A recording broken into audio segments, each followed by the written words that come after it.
आज बाजार में दिन भर सिर्फ और सिर्फ बिकवाली ही हावी थी। आज लग रहा था सैंटा का कलर बाजारों पर है और वो है लाल निशान। किसी भी सेक्टर से, किसी भी स्पेस से आप जाते समय अब स्ट्रेंथ के साथ जा ही नहीं रहे हैं। इनफैक्ट फार्मा स्पेस जो दिन भर के एटलीस्ट आधे दिन तक आपको इसमें स्ट्रेंथ दिख रही, जिसमें एटलीस्ट हरा रंग दिख रहा था, वो भी अब लाल निशान में स्लिप हो चुका है।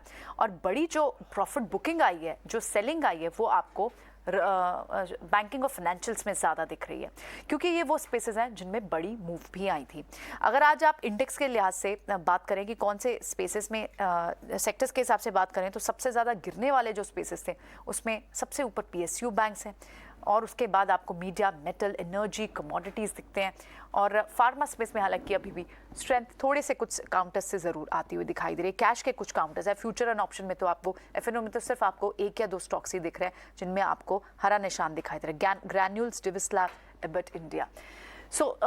ये एक आज दिन भर बाजार में हमने एक गैप डाउन देखा, रिकवरी का कोई अटेम्प्ट भी नहीं था बाजार में, और ऊपर से नीचे के लेवल करेक्ट होते होते कहाँ 18,200 सपोर्ट की बात थी, 18,000 के पास कल बाउंस लेकर 18,125 तक भी बंद हुआ था बाजार। उम्मीद थी कि वहाँ से शायद कोई बाउंस बैक हो।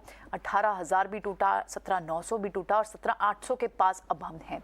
ये एक ऐसा सपोर्ट जोन है जो शायद यहाँ से जितनी रैली हमने देखी है उसकी 50% रिट्रेसमेंट भी है। तो क्या यहाँ से सोमवार के लिए किसी तरह के पुल बैक दिखने चाहिए? It's too early and it's too risky to say. लेकिन आज बाजार में बड़ी गिरावट कहाँ देखने को मिल रही है? जो बड़ी आपको गिरावट निफ्टी स्टॉक्स में देखने को मिल रही है वो अदानी पैक में सबसे बड़े लूजर्स जो देखने को मिल रहे हैं। Adani ports top loser, metal pack से Tata steel top loser 5%, Tata motors में 4% की गिरावट, एसबीआई बैंक में 3.5% की गिरावट, मेटल पैक से हिंडाल्को में आपको 3-3.5% की गिरावट, आईटी पैक में आपको विप्रो जैसे काउंटर्स में गिरावट, रिलायंस अगर आप बात करें तो वहां पर आपको 2.5% की गिरावट देखने को मिल रही है। अदानी पोर्ट्स तो थमने का नाम नहीं ले रहा, 7% की अब गिरावट हो गई है, अब जो गिरते गिरते हो गई है।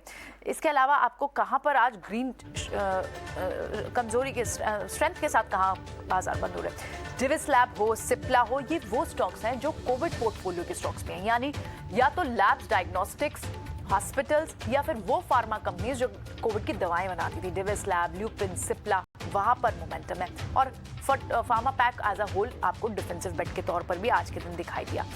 मिड कैप में कहाँ आज गिरावट देखने को मिली?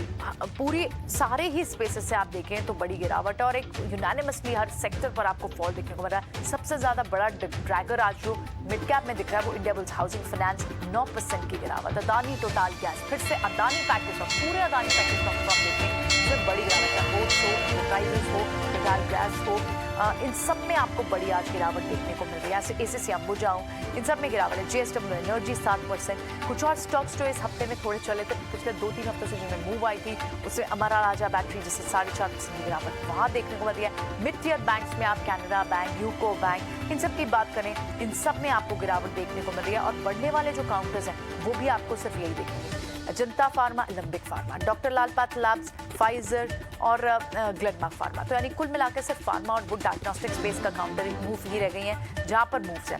बैंक स्पेस में आज अच्छी खासी गिरावट देखने को मिली है, 750 पॉइंट्स की गिरावट आपको बैंक निफ्टी पर देखने को मिली है। और आप बैंकिंग स्टॉक्स की बात करें तो सबसे ज्यादा वीकनेस जो दिख रही है वो आपको प्राइवेट स्पेस बैंक से देखने को मिल रही है। आईडीएफसी फर्स्ट बैंक 7% की गिरावट यहाँ देखने को मिली है।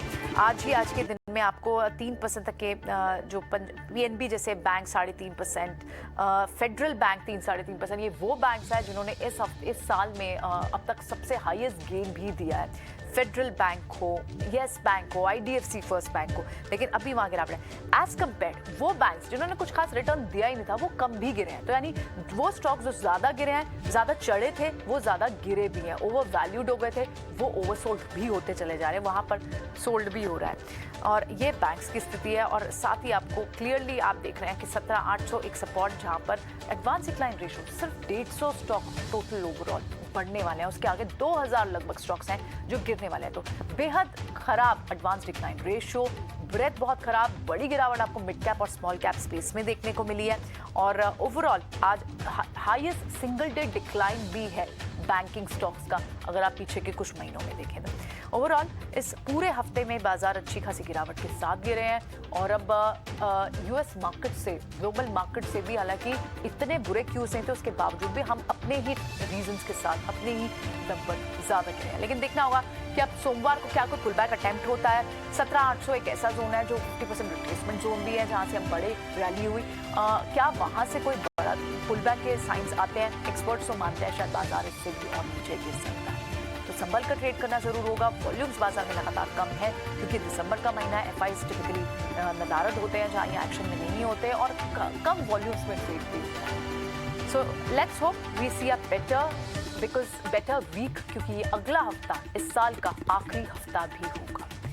चलिए शो को यही समेटते हैं। बहुत बहुत शुक्रिया राजेश, मेहुल, आप दोनों ने हमें समय दिया और आज ये सारी स्ट्रैटेजी हमसे डिस्कस की। एटलीस्ट नो ट्रेड जोन भी एक बहुत बड़ा जोन होता है। आज अगर बाजार में किसी को ट्रेडिंग की सलाह नहीं दी, हमने कम स्टॉक सजेशन दिए, बाय करने के लिए सजेस्ट किए, तो इसलिए भी क्योंकि आपको बेहतर समय का इंतजार कर लेना चाहिए। एटलीस्ट इतनी वॉलेटिलिटी और रिस्की समय पर आपको स्टॉक्स नहीं खरीदने चाहिए। सोमवार को फिर होगी आपसे मुलाकात। जाते जाते फिर से एक बार व्यूअर्स को क्रिसमस की बहुत सारी शुभकामनाएं। Merry Christmas to all our viewers and have a nice weekend. सोमवार को फिर होगी आपसे मुलाकात। नमस्कार।